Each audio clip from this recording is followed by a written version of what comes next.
السلام علیکم۔ آج میں آپ کو بتاؤں گا حضرت ابراہیم علیہ السلام کو خلیل اللہ کیوں کہا جاتا ہے۔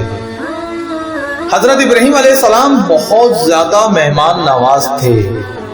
کوئی بھی مہمان گھر پر آ جاتا تو آپ دل سے اس کی مہمان نوازی کرتے، یعنی کوئی بھی انسان ہوتا اس کی خوب مہمان نوازی کرتے۔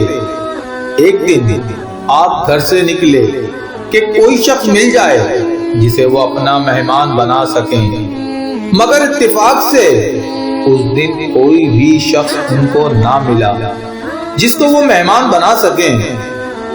گھر واپس آئے تو دیکھا کہ ایک انجان شخص گھر میں کھڑا ہے۔ آپ نے اس شخص سے پوچھا، اے خدا کے بندے، تم میری اجازت کے بغیر گھر میں کیسے آئے؟ اس آدمی نے جواب دیا، میں خدا کی اجازت سے گھر میں آیا ہوں۔ حضرت ابراہیم علیہ السلام نے پھر پوچھا، تم کون ہو؟ تو اجنبی بولا، میں ملک الموت ہوں۔ حضرت ابراہیم علیہ السلام نے پھر پوچھا، تم کیوں آئے ہو؟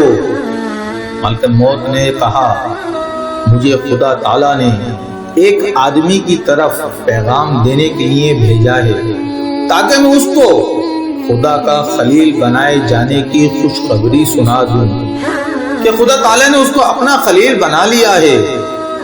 حضرت ابراہیم علیہ السلام نے پھر پوچھا، وہ خوش قسمت انسان کون ہے؟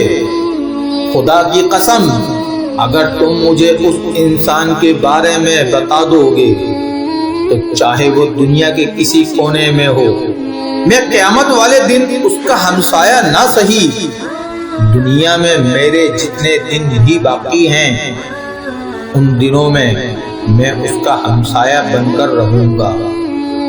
تو ملک الموت نے جواب دیا، وہ خوش قسمت انسان آپ خود ہیں۔ حضرت ابراہیم علیہ السلام کے اندر خوشی اور تعجب کے ملے جلے جذبات تھے۔ پھر ملک الموت نے کہا، جی ہاں، وہ آپ ہی ہیں۔ حضرت ابراہیم علیہ السلام نے کہا، خدا کو میری وہ کون سی عادت پسند آ گئی ہے کہ اس نے مجھے ہی اپنا خلیل بنایا ہے۔ تو ملک الموت نے جواب دیا، آپ کے گھر کے دروازے بغیر کسی فرق کے ہر شخص کے لیے کھلے ہوتے ہیں۔ میرے دوستوں اور عزیزوں، آپ کو واقعہ جیسا لگا ہو کمنٹ باکس میں لازمی بتائیے گا، اور پسند آیا ہو تو لائک، شیئر اور سبسکرائب لازمی کریے گا۔